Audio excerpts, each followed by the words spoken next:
Hello साथियों, नमस्कार। मैं राजेश यादव। दोस्तों, आप सभी का अपने इस यूट्यूब चैनल पर बहुत बहुत स्वागत है। तो दोस्तों, जैसा कि आप सबको पता होगा कि हम लोग दृष्टि आईएएस का टेस्ट सीरीज सॉल्व कर रहे हैं 69 बीपीएससी प्रीलिम्स 2023 के लिए। और दोस्तों, यह टेस्ट सीरीज हम लोग, जैसा कि आप सबको पता होगा, यही टेस्ट सीरीज बीपीएससी प्रीलिम्स के लिए 14 टेस्ट सीरीज का दाम, अगर आप लोग जाएंगे दृष्टि ऐप पर देखेंगे तो यही 14 टेस्ट सीरीज का दाम 5,000 रुपया है जो नॉन दृष्टि स्टूडेंट हैं। और जो स्टूडेंट जो है दृष्टि में पढ़ते होंगे उनके लिए 1,000 रुपया छूट है, उनके लिए 4,000 रुपया का होगा। तो यही टेस्ट सीरीज मेरे भाई आप सबके लिए पूरा का पूरा मैं सॉल्व करवाने वाला हूँ, 14 के 14 टेस्ट सीरीज। और इसका पीडीएफ भी आप लोग, हमारा ये व्हाट्सअप नंबर है, अगर इस पर आप लोग व्हाट्सअप कर देंगे तो हम इसको जो है इसका पीडीएफ आंसर सहित आप सभी को पूरा प्रोवाइड कर देंगे। तो साथियों, हम लोग टेस्ट सीरीज नंबर 1 कर लिए थे जो पूरा का पूरा हिस्ट्री से संबंधित था, 150 क्वेश्चन। और हम लोग दूसरी टेस्ट सीरीज जो करने जा रहे हैं, यह हम लोग दूसरी टेस्ट सीरीज कर लिए थे, यह शुद्ध रूप से भूगोल से संबंधित है। और इसमें ऐसे सवाल थे जो किसी न किसी स्टेट कमीशंस में 1 बार 2 बार 3 बार पूछे गए हैं। तो हम लोग दूसरे टेस्ट सीरीज का पार्ट नंबर 1 सॉल्व कर लिए थे, यानी 75 क्वेश्चन सॉल्व कर लिए थे टेस्ट सीरीज नंबर 2 का। और अब हम लोग दूसरा टेस्ट सीरीज दूसरे का पार्ट 2 सॉल्व करने जा रहे हैं, 75 क्वेश्चन से लेकर 150 क्वेश्चन तक। क्योंकि साथियों, हमारे पास उतना बड़ा संसाधन नहीं है, उतनी ब्रांडेड डिवाइस नहीं है कि हम जो है इतने बड़े वीडियो को रिकॉर्ड पर कराएं। बड़ा वीडियो बनाएंगे तो हमें बनाने में भी समस्या आएगी, आपको देखने में भी समस्या आएगी। तो जहाँ तक मैं कोशिश करता हूँ कि छोटे छोटे पार्ट 2 पार्ट में बनाएं कि आपको इसको देखने में बहुत आसानी हो, आप लोग आसानी से देख सकें।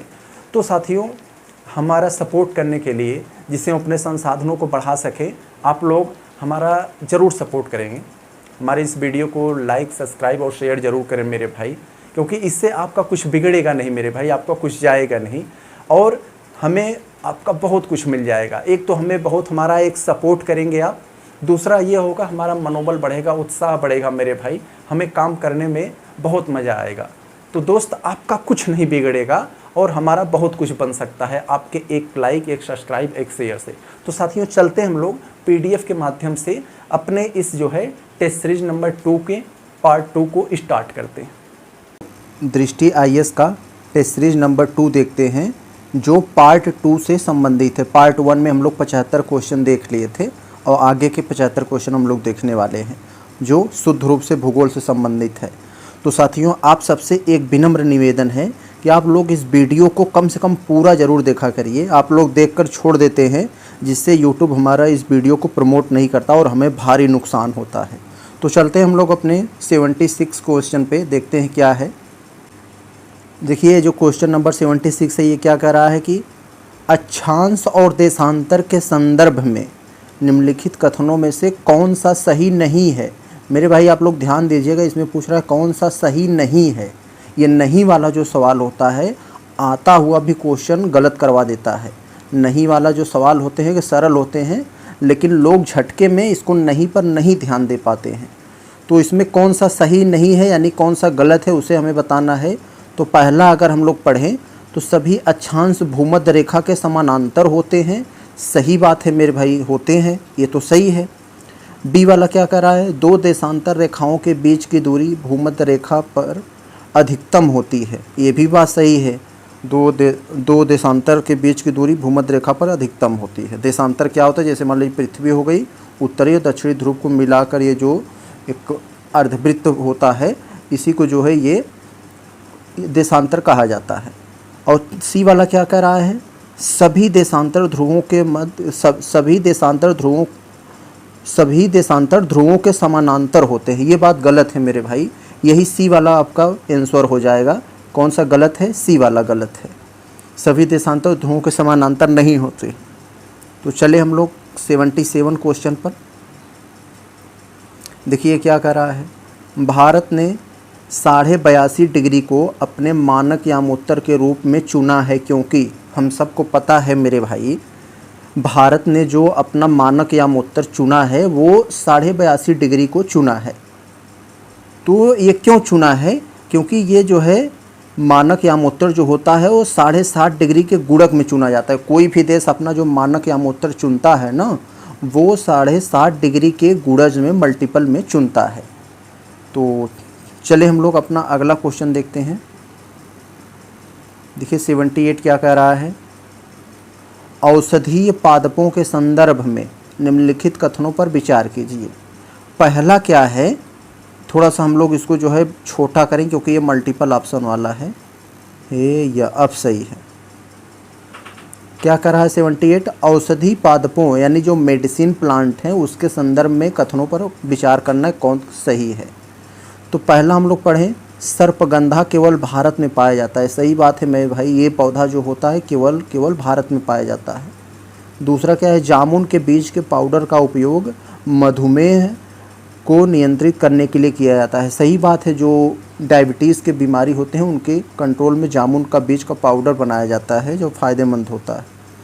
सी वाला, कचनार की कलियां और जड़ें पाचन संबंधी समस्याओं के लिए अच्छी होती है। ये भी सही है, जो कचनार कलियां होती हैं वो पाचन क्रियाओं में बहुत अच्छी फ़ायदे होते हैं। तो इसका मतलब सभी सही हैं, 1 2 3 सभी सही हैं। तो इसका मतलब ऑप्शन डी हो जाएगा, उपर्युक्त में से एक से अधिक। चलते हम लोग 79 पर, देखते हैं क्या है 79 पर। तो 79 कह रहा है मेरे भाई, पृथ्वी की वक्रता के कारण प्राप्त सौर ऊर्जा की मात्रा बदलती है। हम लोग पता है जो पृथ्वी पर सौर ऊर्जा की मात्रा है वो बदलती है। क्यों बदलती है? पृथ्वी की वक्रता के कारण। तो यही पूछ रहा है कि ये जो बदलती है किसके अनुसार बदलती है। तो मेरे भाई यह अक्षांश के अनुसार बदलती है। ऑप्शन नंबर ए, अक्षांश के अनुसार पृथ्वी की वक्रता के कारण प्राप्त सौर की मात्रा बदलती है। आगे देखें हम लोग 80 क्वेश्चन क्या कह रहा है, कर्क रेखा पश्चिम में कच्छ के रण से पूर्व में कहाँ तक देश के मध्य से होकर गुजरती है। देखिए आप लोग पहले थोड़ा सा यहाँ स्टेमिना रख के ध्यान दीजिए। जो कर्क रेखा है यह भारत के बीचों बीच से गुजरती है। पूर्व में जो है मिजोरम से लेकर और पश्चिम में गुजरात तक। यही कह रहा है पश्चिम में गुजरात के कच्छ से होकर गुजरती है। तो पूर्व में कहाँ से होकर गुजरती है? तो मैंने बताया अभी पूर्व में मिजोरम से लेकर और पश्चिम में गुजरात के कच्छ से। और एक बात और आप याद रखिए, जो कर्क रेखा होती है वो भारत के कुल 8 राज्यों से होकर गुजरती है। आप लोग यहाँ ध्यान दे दीजिए पहले थोड़ा सा। मिजोरम, त्रिपुरा, पश्चिम बंगाल, झारखंड, उसके बाद छत्तीसगढ़, मध्य प्रदेश, राजस्थान, गुजरात, ये 8 राज्यों से होकर गुजरती है कर्क रेखा। तो चले हम लोग 81 पर। देखिए क्या कर रहा है, निम्नलिखित में से कौन सा देश भारत के साथ सबसे लंबी स्थल सीमा साझा करता है। हमें पता है मेरे भाई, अपने भारत के साथ कुल 7 अंतर्राष्ट्रीय देश की सीमा साझा करती है। अगर हम लोग नाम लेना शुरू करें, इधर पाकिस्तान, अफ़गानिस्तान, चाइना, नेपाल, भूटान और बांग्लादेश, म्यांमार, तो ये जो 7 देश हैं, इन 7 देश में ये जो भारत के साथ सीमा साझा करते हैं। तो अगर हम लोग बात कर, ये पूछ रहा है कि सबसे लंबी सीमा साझा कौन करता है, तो सबसे लंबी मेरे भाई बांग्लादेश आप लोग मैप में देखेंगे तो ये बांग्लादेश भारत के साथ सबसे लंबी सीमा साझा करता है।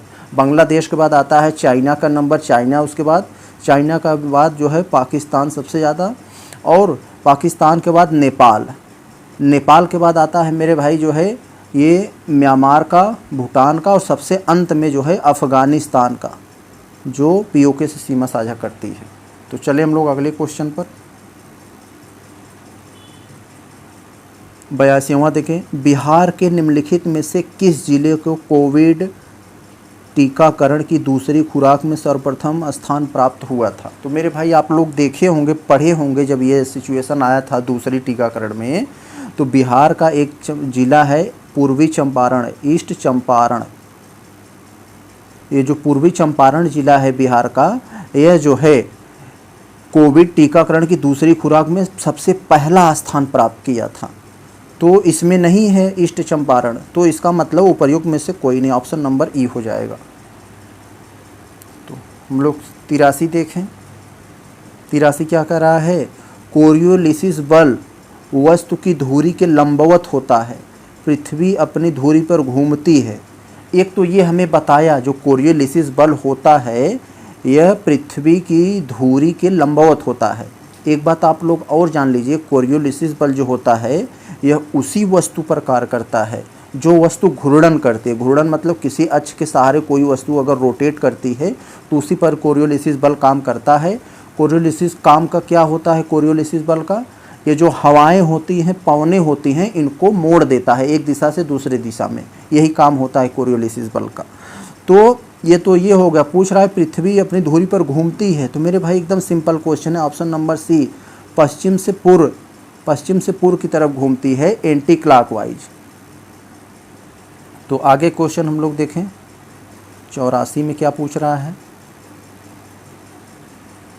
सिंपल सा क्वेश्चन है, नल्ला माला, जावडी, वेलिकोंडा, पालकोंडा श्रेणी और महेंद्रगिरी पहाड़ियाँ, ये सब पूछ रहा है। ये सब किस पर्वत के, मतलब कौन से पर्वत के मतलब वो हैं, तो ये सब जो है अवशिष्ट पर्वत हैं। अवशिष्ट पर्वत का मतलब ये पहले अपने समूचे भाग में थे, इनका कुछ भाग क्षयित हो गया है, अब जो भाग बचे हैं उसी के हिस्से हैं, तो ऑप्शन नंबर सी हो गया ये।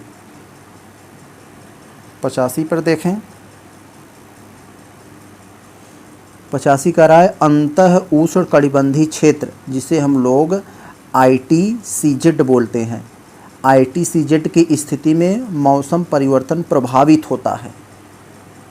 तो प्रभावित किसके, मतलब कहाँ, मतलब कि दिए हुए ऑप्शन में किस में प्रभावित होता है, तो मेरे भाई जो ITCZ होता है, ITCZ ये जो है मौसम परिवर्तन प्रभावित करता है भूमध्य रेखीय देशों के वर्षा को। हमें पता है, जैसे मान लीजिए हमारी पृथ्वी है, ये पृथ्वी के जो बीचों बीच जो है अक्षांश होते हैं, इसे हम लोग जो 0 डिग्री का अक्षांश होता है इसे विषुवत रेखा बोलते हैं या भूमध्य रेखा बोलते हैं। तो भूमध्य रेखा के आसपास जो देश होते हैं ये ITCZ वहाँ की जो है उन देशों की वर्षा को बहुत ज़्यादा प्रभावित करती है, तो ऑप्शन नंबर ए हो जाएगा। तो चलिए हम लोग 86 पर, 86 क्वेश्चन थोड़ा सा हम लोग छोटा करें तो अच्छा रहेगा। हाँ अब बढ़िया देखते हैं क्या 86 में, चिल्का झील के संदर्भ में निम्नलिखित कथनों में से कौन सा सत्य है। चिल्का झील पूछ लिया मेरे भाई, हम सबको पता है चिल्का झील ओडिशा में है, तो ऑप्शन नंबर ए कह रहा है यह महानदी डेल्टा के दक्षिण में स्थित है, सही बात है, बिल्कुल सही है। बी वाला कह रहा है इसे 1981 में रामसर अभिसमय के तहत अंतर्राष्ट्रीय महत्व की पहली भारतीय आर्द्रभूमि के रूप में नामित किया गया था, ये भी सही बात है। 1981 में ही रामसर अभिसमय में इसे अंतर्राष्ट्रीय महत्व की आर्द्रभूमि नाम किया गया था चिल्का झील को। झील के भीतर स्थित नलबाना द्वीप को वन्यजीव संरक्षण अधिनियम 1972 के तहत पंछी अभयारण्य के रूप में अधिसूचित किया गया था, ये भी सही है। तो ऑप्शन नंबर डी हो जाएगा, उपर्युक्त में से एक से अधिक, यानी सभी सही हैं। 87 देखें हम लोग, बहुत ही इम्पोर्टेंट क्वेश्चन है ये 87 वाला।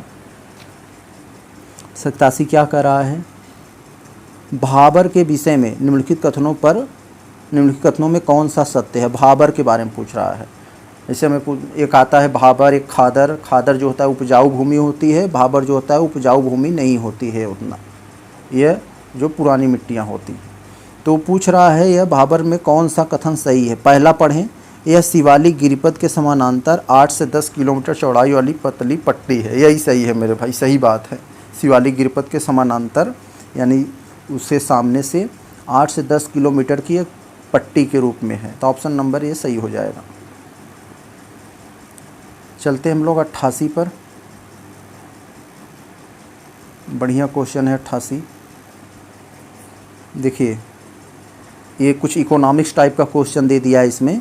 कह रहा है निम्नलिखित में से किस विमान पत्तन पर बिहार सरकार ने वैट, जिसे हिंदी में वैल्यू जो है इंग्लिश वैट का फुल फॉर्म होता है वैल्यू एडेड टैक्स, उसकी हिंदी होती है वैट की मूल्यवर्धित कर, यही कह रहा है कि बिहार सरकार ने किस विमानपत्तन पर जो है वैट पर अपना हिस्सा कम कर दिया है। तो मेरे भाई गया विमानपत्तन, हमें पता है बिहार में एक ज़िला है जिसका नाम है गया, और उसी गया में एक विमानपत्तन है जिसका नाम है गया विमानपत्तन। तो उसी गया विमानपत्तन से बिहार सरकार ने वैल्यू एडेड टैक्स को कम कर दिया है। आगे देखें हम 89 में। 89 का रहा है कि सिंधु नदी की निम्नलिखित सहायक नदियों में कौन सी नदी कश्मीर क्षेत्र में नहीं मिलती है। तो मेरे भाई पूछ रहा है कि जो सिंधु नदी की जो सहायक नदियां हैं, तो कौन सी ऐसी नदियां हैं जो नदी कश्मीर क्षेत्र में नहीं मिलती हैं। तो दास भी मिलती है, चेनाब भी, सतलज भी, सभी मिलते हैं। तो इसका मतलब ऐसी कोई नदी नहीं है दिए हुए ऑप्शन में जो कश्मीर, जो सिंधु नदी की सहायक है और कश्मीर क्षेत्र से गुजरती नहीं है। तो ऐसी कोई नदी नहीं है, तो ऑप्शन नंबर ई हो जाएगा। 90 वाला हम लोग देखें, बढ़िया क्वेश्चन लग रहा है ये भी। निम्नलिखित में से कौन सी नदी भारत में दूसरे सबसे बड़ा जलप्रपात बनाती है। तो हमें पता है दूसरी सबसे बड़ी जलप्रपात बनाने वाली नदी कावेरी नदी है। कावेरी नदी को हम लोग जानते हैं, इसको जो है एक उपनाम दिया जाता है। कावेरी नदी को उपनाम के बारे में जैसे कहा जाता है कि शिव समुद्रम नाम से जाना जाता है, इसे शिव समुद्रम के नाम से जाना जाता है। और इसकी और सहायक नदियों के बारे में बात करें तो अमरावती, भवानी, हेमवती इत्यादि इसकी जो है सहायक नदियां हैं।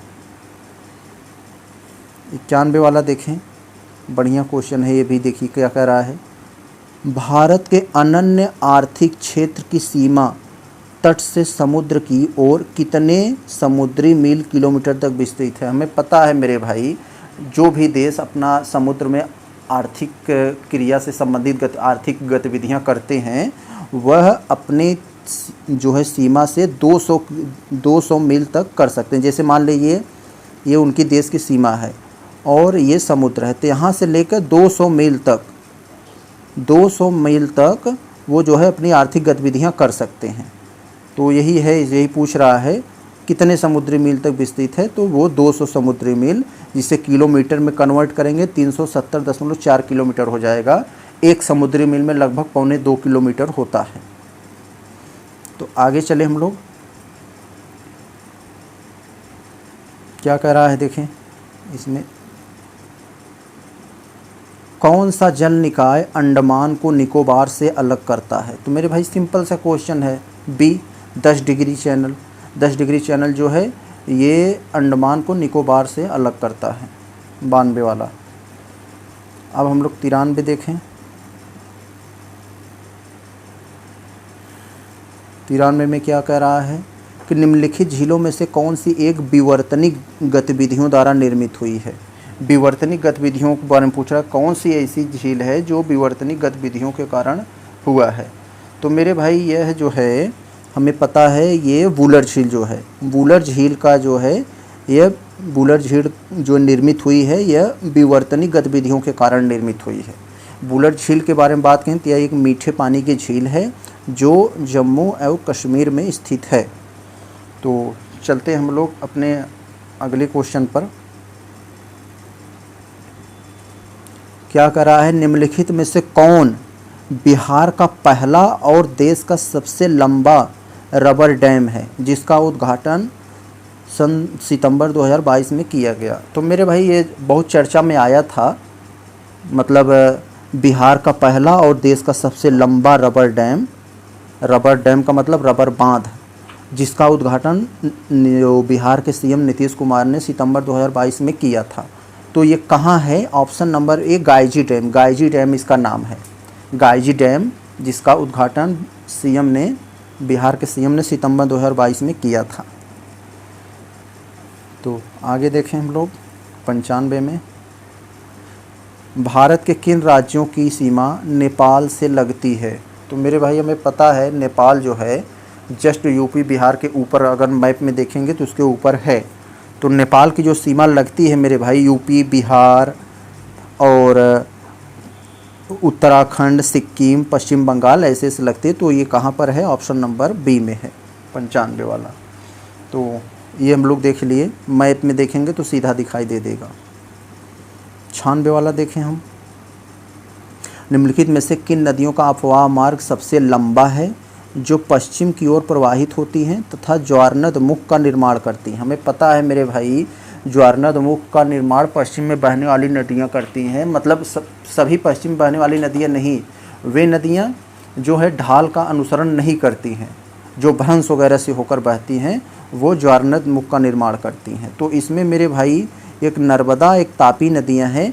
ये सब जो है जो पश्चिम की ओर बहती हैं, पूर्व से पश्चिम की ओर बहती हैं, और ये डेल्टा की जगह ज्वारनद मुख का निर्माण करती हैं। तो यानी एक से ज़्यादा क्वेश्चन सही है तो हमारा हो जाएगा ऑप्शन नंबर ई, उपर्युक्त में से एक से अधिक।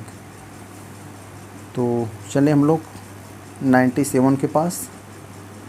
पश्चिमी तटीय मैदान में डेल्टा नहीं है, मतलब कह रहा है पश्चिमी तटीय मैदान जो है उसमें डेल्टा नहीं है। क्यों नहीं है, उसका कारण हमें बताना है। बहुत ही इम्पोर्टेंट क्वेश्चन है ये। तो देखिए क्यों नहीं है, इसका मतलब पश्चिमी तटीय जो मैदान है मेरे भाई, वो बहुत सकरा और बहुत तीव्र ढाल है, जिसके कारण वहाँ डेल्टा नहीं बन पाता। डेल्टा मतलब जो नदियों का मलबा होता है इकट्ठा नहीं हो पाता है, तो वो जो है डेल्टा भी नहीं बन पाएगा। तो ऑप्शन नंबर ए होगा, पश्चिमी तटीय मैदान के सकरे और तीव्र ढाल के कारण। 98 वाला देखें। निम्नलिखित में से किस नदी की अपवाह तंत्र द्रोणी प्रायद्वीपीय नदियों में सबसे बड़ी है? तो निम्नलिखित में से किस नदी का अपवाह तंत्र द्रोणी प्रायद्वीपीय नदियों में सबसे बड़ी है? 98 क्वेश्चन। तो मेरे भाई यहाँ पर जो है ये नर्मदा, कावेरी, कृष्णा, ये सब जो हैं ये सभी में है। तो ऑप्शन नंबर ई हो जाएगा। तो 99 पर चलते हैं हम लोग।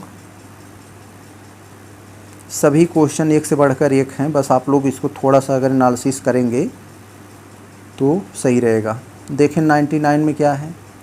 निम्नलिखित में से कौन सी राज्य सरकार राष्ट्रीय राजमार्गों पर गति को कम करने के लिए स्वचालित राडार स्थापित करेगी? मेरे भाई आप सबको पता होगा कि बिहार सरकार ने जो हाईवे वगैरह हैं उन पर जो है ऑटोमेटिक राडार जो है स्थापित करेगी कि इस स्पीड को नियंत्रित करने के लिए, जो हाई स्पीड जा रहे हैं उनको नियंत्रित करने के लिए। तो ऑप्शन सी हो जाएगा यहाँ पर, ऑप्शन सी हो जाएगा ये बिहार सरकार।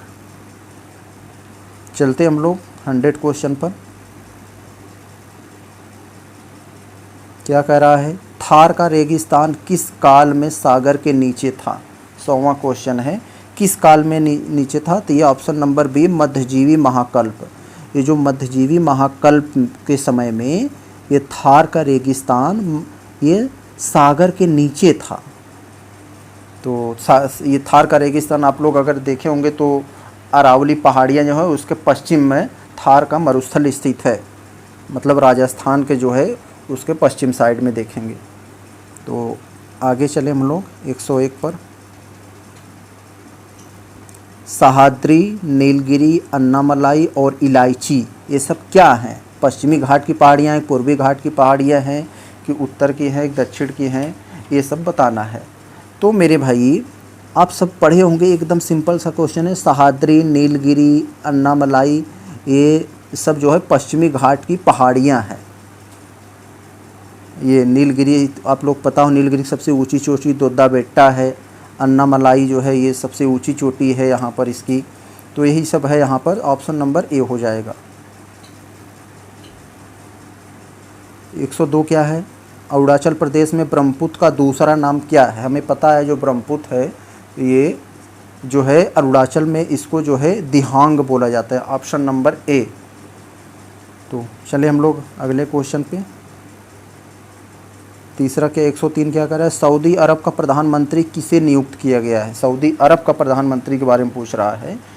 तो जियोग्राफी में पता नहीं कहाँ से करंट अफेयर से रिलेटेड घुसा दिया है एक एक क्वेश्चन। तो मेरे भाई ये MBS इसका एक ट्रिक है, जब आया था करंट अफेयर में तो सऊदी अरब का जो है प्रधानमंत्री MBS को नियुक्त किया गया था। तो MBS का फुल फॉर्म इसमें देखेंगे तो मिल जाएगा। तो मोहम्मद बिन सलमान, ऑप्शन नंबर सी हो जाएगा। तो 4 पे चलते हैं हम लोग, देखते हैं 104वां पे। खादर और बांगर मृदा के विषय में निम्नलिखित में से कौन सा कथन सत्य है? तो मेरे भाई बांगर पुरानी और खादर जड़ोल मिट्टी है, सही बात है। खादर तुलना में बांगर मृदा कंकड़ ग्रंथियों की सघनता अधिक होती है, सही बात है, क्योंकि खादर उपजाऊ होती है और बांगर जो है अनुपजाऊ होती है। खादर में अधिक महीन कण होते हैं, यह बांगर तुलना में अधिक उपजाऊ होती है, तो सही बात है ये। तो उपर्युक्त में से एक से अधिक हो जाएगा ऑप्शन नंबर डी, क्योंकि सभी सही हैं। पाँचवा देखें 105, गलत युग्म की पहचान कीजिए। गलत, जो गलत कथन है उसको पहचान करना है, उसको हमें बताना है कौन सा गलत है। तो मेरे भाई देखिए ए वाला पढ़ें, प्रमुख नदी द्रोणियाँ 20,000 वर्ग किलोमीटर से अधिक अपवाद क्षेत्र, ये तो सही है। मध्यम नदी द्रोणियाँ जो हैं वो 2,000 से 20,000 वर्ग किलोमीटर के बीच अपवाद क्षेत्र हैं, ये भी सही है। और जो लघु नदी द्रोणियाँ हैं वह 2,000 वर्ग किलोमीटर से कम अपवाद क्षेत्र की हैं, ये भी सही है। तीनों सही हैं। इसका मतलब गलत पहचान करने के लिए कहा था, तो दिए हुए ऑप्शन में तो सभी सही हैं, गलत कोई नहीं है, तो ऑप्शन नंबर ई हो जाएगा, उपर्युक्त में से कोई नहीं, ऑप्शन ई। छठवां देखते हैं 106, भारत के नए चीफ ऑफ डिफेंस स्टाफ किसे नियुक्त किया गया? हमें पता था चीफ ऑफ डिफेंस जब जनरल बिपिन रावत की मृत्यु हुई थी वायु दुर्घटना में, तो उनके बाद जो नियुक्त किया गया option number B Anil Chauhan को, तो ऑप्शन बी हो जाएगा। तो 107वां देखें हम लोग, काली मृदा में प्रचुर मात्रा में पाया जाता है। काली जो मिट्टी होती है उसमें प्रचुर मात्रा में क्या क्या पाया जाता है ये हमें बताना है। तो मेरे भाई कैल्शियम कार्बोनेट भी पाया जाता है, फास्फोरस, मैग्नीशियम, चूना सभी पाए जाते हैं काली मिट्टी में।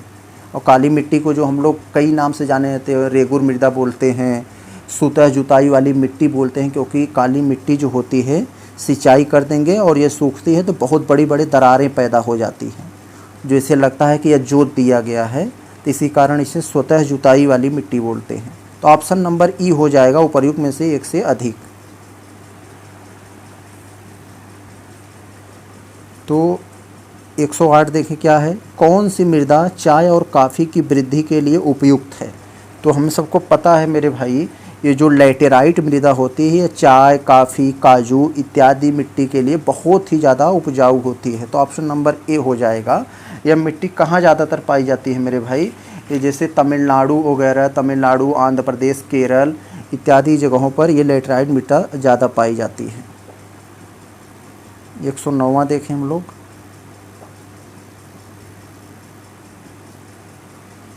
क्या कह रहा है, निम्नलिखित राज्यों में से किसने 2022 में आयुष्मान उत्कृष्ट पुरस्कार, जिसे आयुष्मान एक्सीलेंस अवार्ड प्राप्त किया? तो आयुष्मान एक्सीलेंस अवार्ड 2022 में किसने प्राप्त किया है? तो मेरे भाई बिहार, केरल, उत्तर प्रदेश कौन है यहाँ पर, ये हमें बताना है। तो हम सबको पता है ये करंट अफेयर में बना रहा उत्तर प्रदेश, यूपी जो है आयुष्मान एक्सीलेंस अवार्ड 2022 में प्राप्त किया है। तो देखिए मिलाने वाला क्वेश्चन है, क्योंकि मिलाने वाला क्वेश्चन हम लोगों का गलत नहीं होता, बहुत अच्छा क्वेश्चन होता है, तो इसको हम लोग थोड़ा सा देखेंगे धैर्य होकर तो सही हो जाएगा। तो देखते हैं हम लोग क्या है इसमें। देखिए एक तरफ यहाँ राष्ट्रीय उद्यानों के बारे में दिया है, दूसरी तरफ स्थान दिया है कहाँ पर हैं ये, तो इसी को हमें मिलाना है। तो देखिए जो हमें सबसे पहले आता है उसको हम मिला लें, उसके बाद जो है हमारा सब सही हो जाएगा। बुक्सा राष्ट्रीय उद्यान पश्चिम बंगाल में है, सही है, ये तो सही है हमारा। और ये जो हेमिस राष्ट्रीय उद्यान है ये लद्दाख में है। भद्रा राष्ट्रीय उद्यान ये कर्नाटक में है। कवक राष्ट्रीय उद्यान तेलंगाना में है। तो इसके हिसाब से हमारा ऑप्शन कौन बन रहा है? एक पे आएगा बी दूसरे पे, सी तीसरे पे, इसका मतलब हमारा ऑप्शन नंबर बी बन रहा है, ये सही है। तो इस तरह से अगर हमें कम भी आता रहेगा तो भी हम ऑप्शन में एलिमिनेट करके लगा लेंगे। तो चले हम लोग 111वें पर, निम्नलिखित में से किस नदी को सिंगी खंभन के नाम से जाना जाता है? सिंगी खंभन को नाम से किस नदी को जाना जाता है, ये क्वेश्चन पूछ रहा है। तो मेरे भाई जो है सिंधु नदी को सिंघी खम्भन के नाम से भी जाना जाता है। तो और अगर सिंधु नदी की बात करें तो मेरे भाई भारत में हिमालय की सबसे पश्चिमी नदी है ये, और यह कैलाश पर्वत की श्रृंखला से बहुत बड़ी ऊंचाई तिब्बत के जो बोखर चू झील है वहाँ से निकलती है ये। तो इसे सिंघी खम्भन झील के नाम से भी जाना जाता है, सिंघी खम्भन के नाम से जाना जाता है, नहीं सिंधु नदी को। तो चलिए हम लोग अगला क्वेश्चन देखते हैं। 112वां, हाल ही में लॉन्च किए गए जलदूत ऐप का उद्देश्य है। इसमें देखिए जलदूत यानी जल नाम है, तो ये हमें लग रहा है ये जल से संबंधित होना चाहिए। तो क्या ये वायु प्रदूषण की जांच करना है? नहीं। जाली नोट की जांच करना गलत, रेलवे ट्रैक की जांच करना गलत है, ये सब गलत है, यानी ऑप्शन नंबर ई हो जाएगा। तो आप लोग सोच रहे होंगे तो ये जलदूत ऐप क्या है ये बरहाव में। तो मेरे भाई ये जो जलदूत ऐप है, इस ऐप का उपयोग पूरे देश में जो प्रत्येक गांव हैं उनको चयन करके जो कुएं का जलस्तर है पानी का उसको कैलकुलेट करने के लिए किया गया है। एक तरह से कुएं के जो है जलस्तर को कितना भाग रहा है, कितना कम हो, कि कैसा है, तो उसके बारे में जांच करना। जलदूत 13वां में देखें, निम्नलिखित में से किस राज्य के कुल वनों में आरक्षित वनों का एक बड़ा प्रतिशत शामिल है। तो किस राज्य में है, किस राज्य के कुल वनों में आरक्षित वनों का एक बड़ा प्रतिशत शामिल है, ये पूछ रहा है हमसे। तो मेरे भाई सभी पश्चिम बंगाल, महाराष्ट्र, केरल, आंध्र प्रदेश, सभी राज्यों में आरक्षित वनों का एक बड़ा भाग शामिल है। तो ऑप्शन नंबर ई हो जाएगा, उपर्युक्त में से एक से अधिक। अब देखिए क्या है, कर्तन दहली प्रणाली कृषि को जाना जाता है। कर्तन दहली प्रणाली कृषि को जाना जाता है, किस रूप में जाना जाता है? देखिए कर्तन दहली प्रणाली जो होता है इसको मतलब क्या होता है, इसका फेमस नाम है भारत में झूम कृषि, यानी कोई जंगली एरिया है उसको साफ़ करके वहाँ पर खेती करना। जो ज़मीन अनउपजाऊ हो जाती है तो वहाँ से भागकर दूसरे क्षेत्र को साफ़ करके फिर वहाँ खेती करना। तो इसका फेमस नाम तो झूम कृषि है। इससे जो है एक और नाम है कर्तन दहली प्रणाली। तो मेक्सिको में इसे मिल्पा के रूप में जाना जाता है, आंध्र प्रदेश में इसे पोंडू या पेंडा के रूप में जाना जाता है, इंडोनेशिया में लदांग के रूप में जाना जाता है, हिमालय क्षेत्र में खिल के रूप में जाना जाता है। यानी ऑप्शन नंबर ई हो जाएगा, उपर्युक्त में से एक से अधिक सही है, यानी सभी सही हैं। जब सभी सही रहें या एक से ज़्यादा सही रहें तो वही आपका ई वाला हो जाएगा। कोई नहीं सही है, सब गलत हैं, तो पर भी ई वाला होगा। तो दोनों में ऑप्शन हमें दिया है।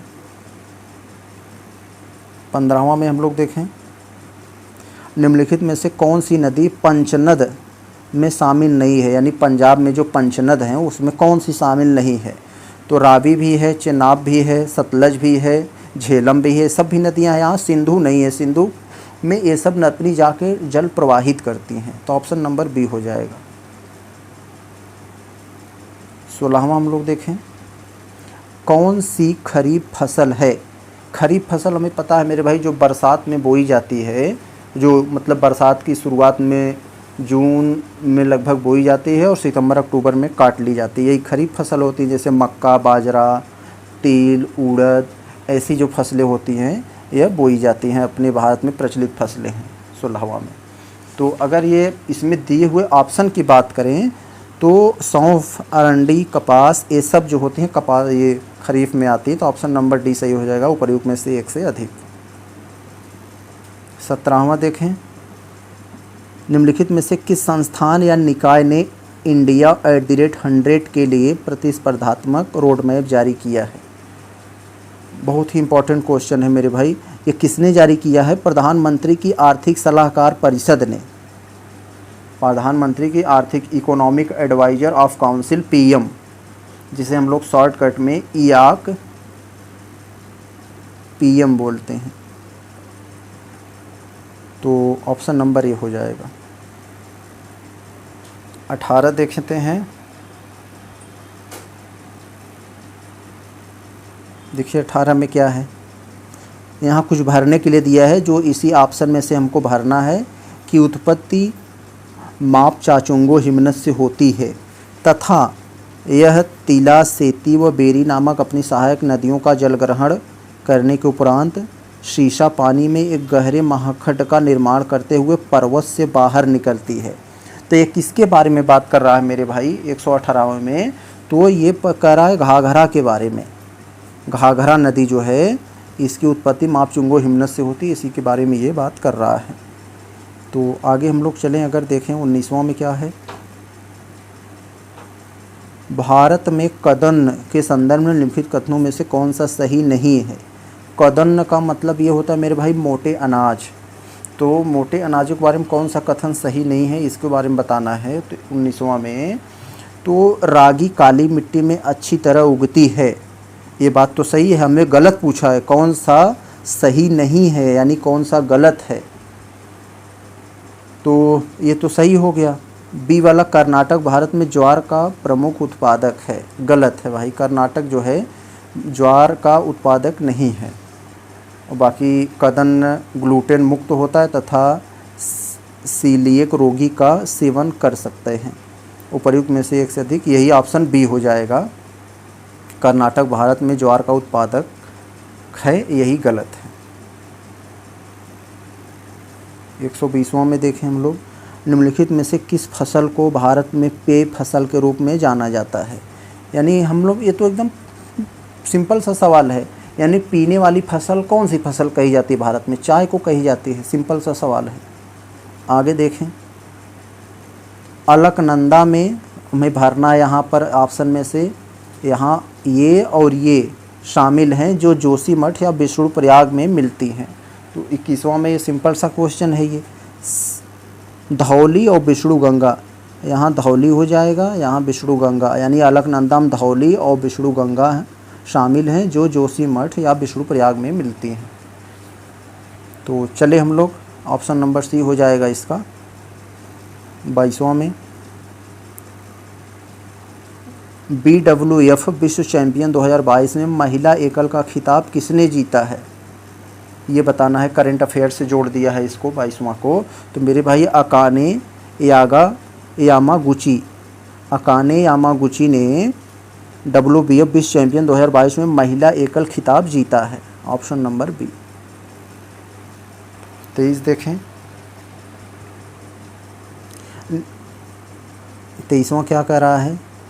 निम्नलिखित में से कौन सी लौह अयस्क पेटी है? लौह अयस्क की पेटी मतलब कुछ नाम दिया है, कह रहा है कौन सी लौह अयस्क पेटी है, इसको बताना है हमें। तो मेरे भाई यहाँ पर जो है दुर्ग बस्त्र चंद्रपुर ये भी है, बल्लारी चित्रकूट, चिक्कमंगलुरु तुमकुरू पेटी ये भी है, महाराष्ट्र में गोवा पेटी, उत्तराखंड ओडिशा झारखंड पेटी। तो ये सभी जो हैं इससे संबंधित हैं। तो आपका ऑप्शन हो जाएगा ई हो जाएगा, उपर्युक्त में से एक से अधिक। 23वां जो है। तो चलते हैं हम लोग, ओडिशा झारखंड पेटी, दुर्ग बस्तर बल्लारी ये सभी हैं। तो आगे 24वां में हम लोग चलें, देखें क्या कह रहा है 24वां। कोयले के विषय में निम्नलिखित कथनों में से कौन सा सत्य है? कोयला के विषय में पूछ रहा है मेरे भाई, कौन सी सही है? हमें ऑप्शन को पढ़ लेना है, फिर बताना है कौन सा सही है, उसी को टिक कर देना है जो सही रहेगा। तो मेरे भाई एंथ्रासाइट एक नीली लौ के साथ धीरे धीरे प्रज्वलित होती है, सही है, कोयला का एक प्रकार है एंथ्रासाइट। बिटुमिनस का उच्च कैलोरी मान होता है, ये भी सही है। लिग्नाइट में कार्बन की मात्रा 40 से 55% होता है, तो ये भी सही है। तो यानी सभी सही हैं, तो प्रयुक्त में से एक से अधिक, ऑप्शन नंबर डी हो जाएगा। 25वां क्या कह रहा है? मानसरोवर के निकट स्थित राक्षस ताल, मानसरोवर के निकट, हमें पता है राक्षस ताल अगर पूछे कहाँ है तो ये मानसरोवर के निकट है। तो मानसरोवर के निकट स्थित राक्षस ताल किस नदी का उद्गम स्थल है? राक्षस ताल किस नदी का उद्गम मेरे भाई? सतलज नदी का उद्गम स्थल है, सिंपल सा क्वेश्चन। 26वां में देखें, निम्नलिखित में से कौन सी तांबे की खान है? तांबे की खान कौन सी है? खेतड़ी है, एकदम सिंपल सा क्वेश्चन ये भी है। तो खेतड़ी जो है ये तांबे की खान है। तो चलते हम लोग अपने अगले क्वेश्चन में। 27, किस नदी पर 16 वर्ष के अंतराल के पश्चात नीलकुरुंजी फूल खिला है? सॉरी, किस स्थान पर 16 वर्ष के अंतराल के पश्चात नीलकुरुंजी फूल खिला है? तो ये कहाँ पर खिला है ये 27वां वाला? तो आप लोग करंट अफेयर में पढ़े होंगे, कर्नाटक में। कर्नाटक में मेरे भाई 16 वर्ष के अंतराल के पास नीलकुरुंजी फूल खिला, जो चर्चा में बना था। तो यहाँ पर कोई ऑप्शन है, क्वेश्चन है, उसका अगला भाग अगले पेज पर चला गया है। कौन राष्ट्रीय राजमार्ग, राष्ट्रीय जलमार्ग यानी नेशनल हाईवे है सादिया और धुबरी के बीच ब्रह्मपुत्र? निम्नलिखित में से कौन सा राष्ट्रीय जलमार्ग है? यानी नीचे दिया हुआ कई सारे नाम दिए हुए हैं, उनमें कौन सा राष्ट्रीय जलमार्ग है उसको बताना है हमें 28वां में। तो सादिया और धुबरी के बीच ब्रह्मपुत्र नदी नहीं, गलत है। अगले पर देखें क्या इसका हाल है।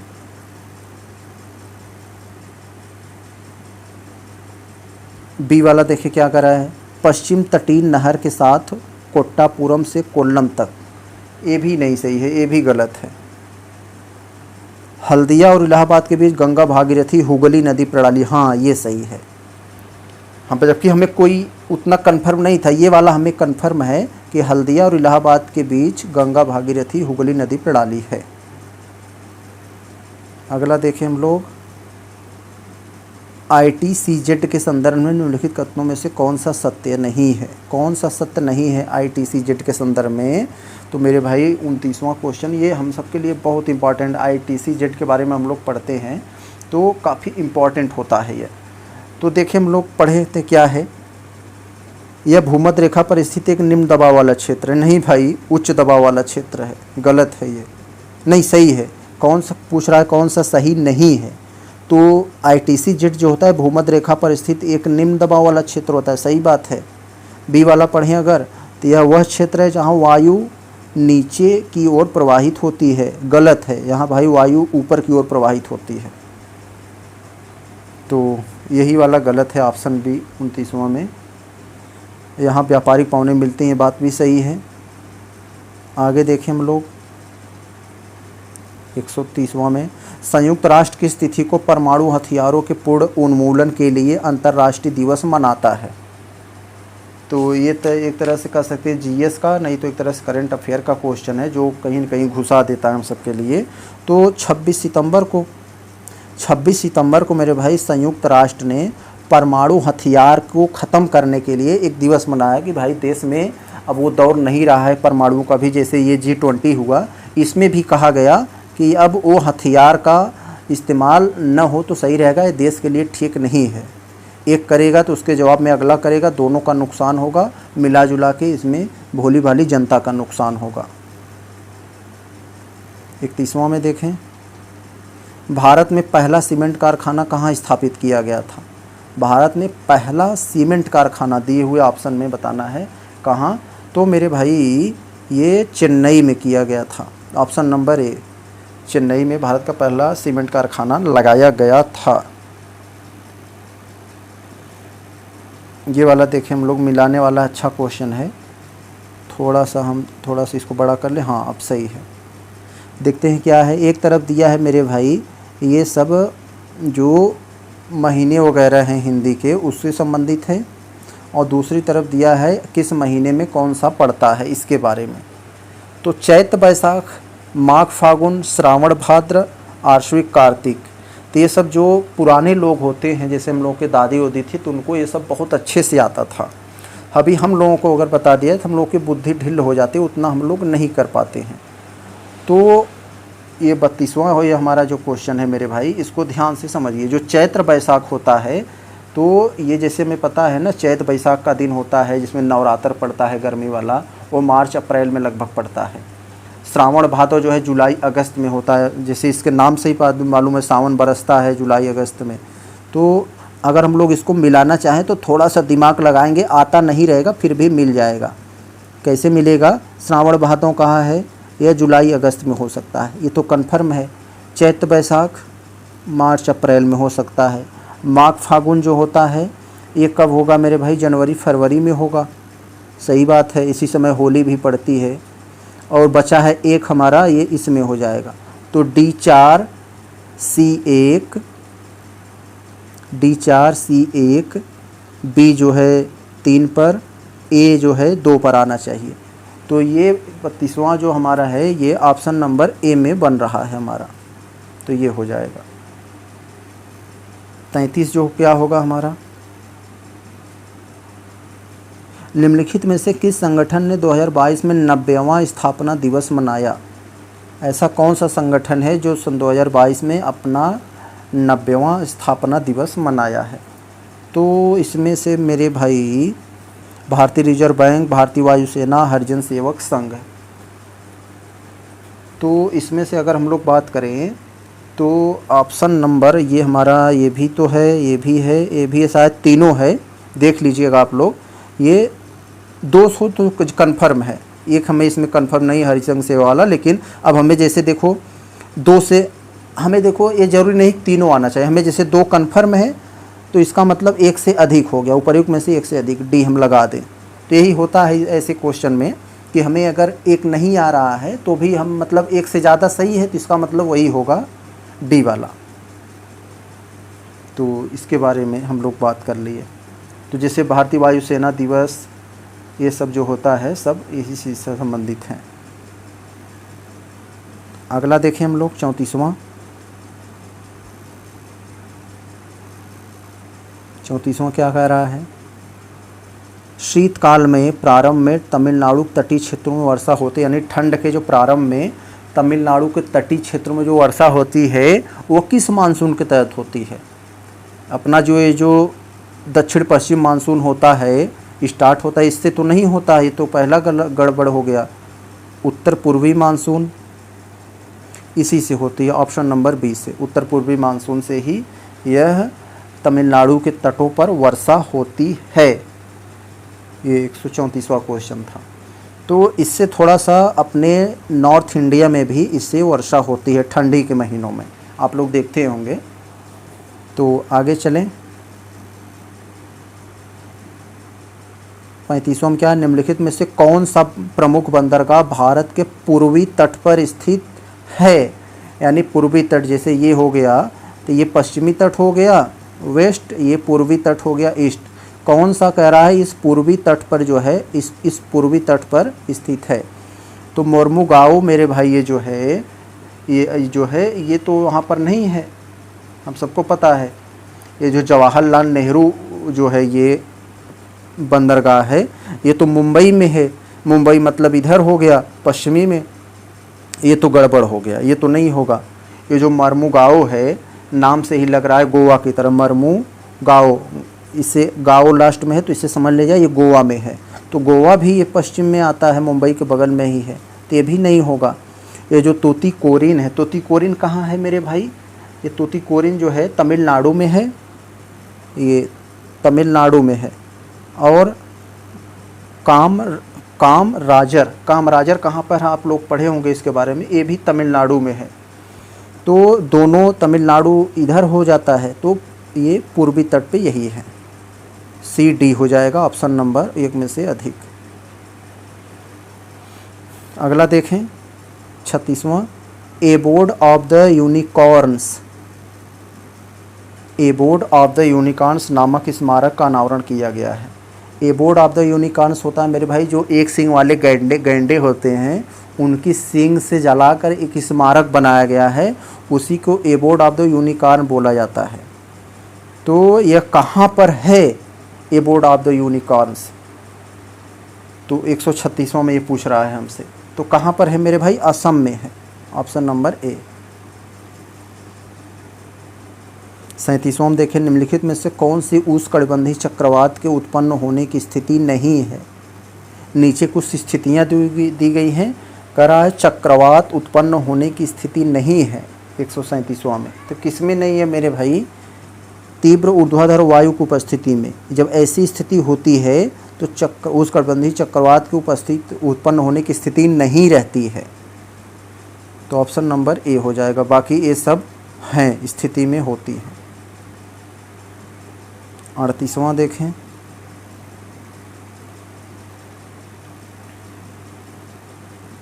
बढ़िया सब क्वेश्चन है।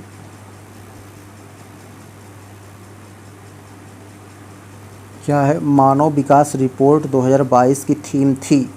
2022 में मानव विकास रिपोर्ट जो आई थी उसकी थीम क्या थी, ये हमें 38वां में बताना है। तो ये भी एक तरह से करंट अफेयर से रिलेटेड क्वेश्चन है मेरे भाई। इसका जो थीम था ये मानव विकास रिपोर्ट का, ये ऑप्शन नंबर यहाँ पर अनसर्ट, हाँ ये अनसर्ट टाइम्स, अनसर्ट, ये इसमें थोड़ा दिखाई नहीं दे रहा है लेकिन यही था, future of the world of transmission, ये वाला 38वां में। तो ये हो गया। चले हम लोग अब अगले क्वेश्चन पर अपने।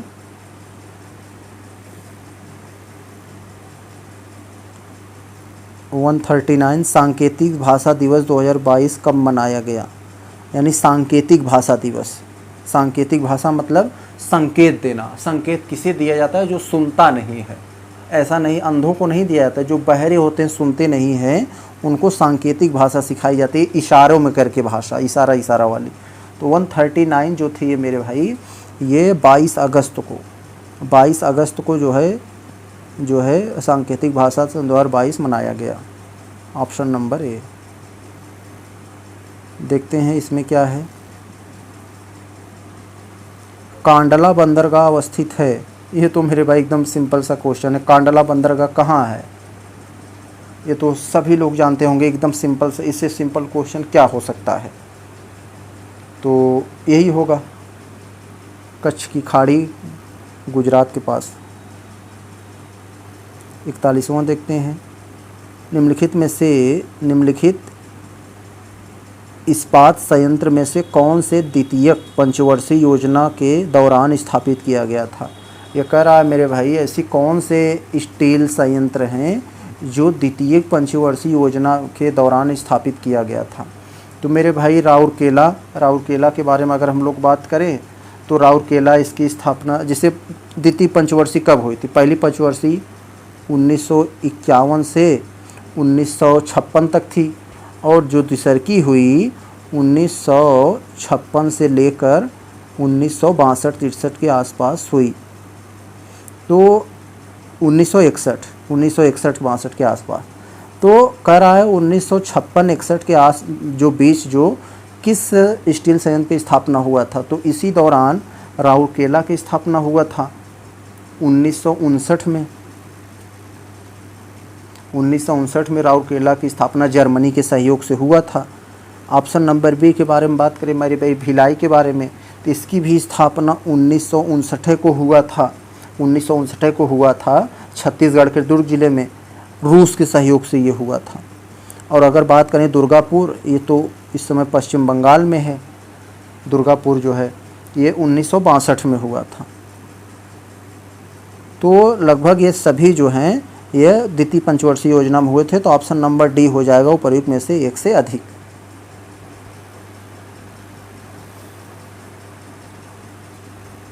तो अंतर्राष्ट्रीय दूरसंचार संघ का पूर्णाधिकार सम्मेलन 2022 कहाँ आयोजित किया गया। 42वां की बात कर रहा है।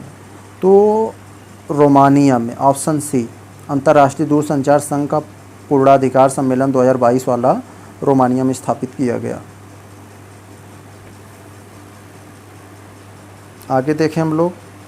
स्वेज नहर के संदर्भ में निम्नलिखित कथनों में से कौन सा सही है, बताना है। यह भूमध्य रेखा से लाल सागर को जोड़ती है, सही बात है, इसमें कोई दो राय नहीं। इसका निर्माण 1869 में हुआ था, ये भी बात सही है। इसी वर्ष महात्मा गांधी का जन्म भी हुआ था 1869 में।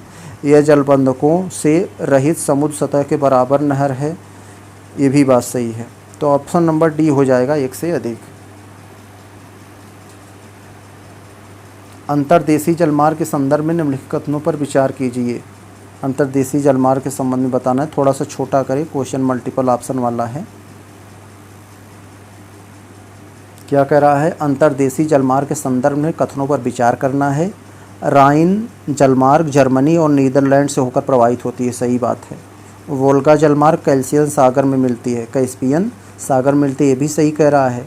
ये जो डेन्यूब जलमार्ग टारना सेविरन तक नौकायन योग्य है, सही है। तो ऑप्शन नंबर डी हो जाएगा परिमित से एक से अधिक। 45 क्या है भाई, in free fall my experiment with living. संस्मरण मतलब जो अपने विचारों को, अपनी भावनाओं को या अपने बारे में लिखा गया है, यह किसने लिखा है? मेरे भाई ऑप्शन नंबर ए मल्लिका साराभाई का, मल्लिका साराभाई ने ये लिखा है। 46 क्या कह रहा है? बृहद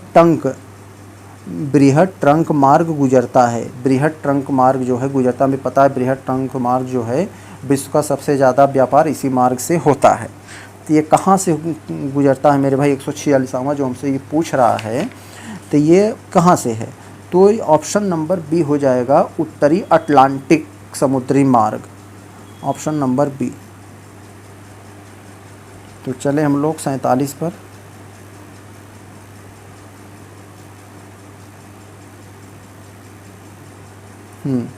क्या कह रहा है? निम्नलिखित में से किस अभियान में लोगो वासुकी केंद्र सरकार द्वारा लॉन्च किया गया?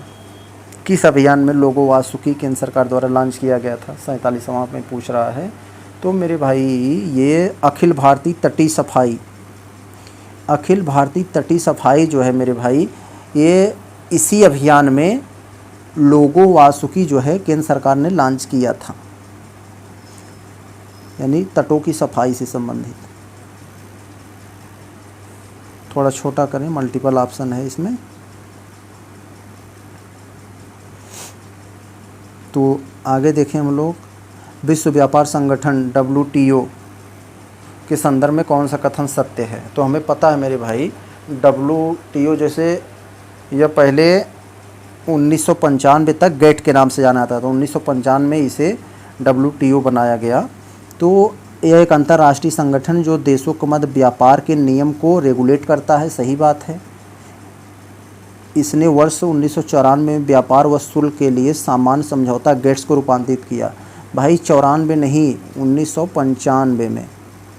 तो ये गलत हो जाएगा दूसरा।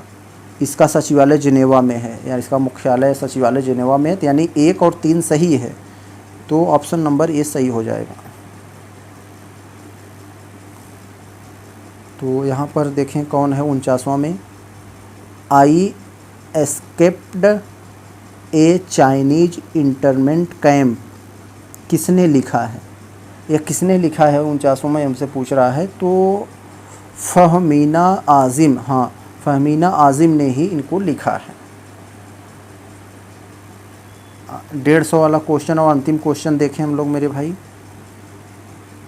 पत्तनों के संदर्भ में कौन सा कथन सत्य है? पत्तनों के संदर्भ में पूछ रहा है।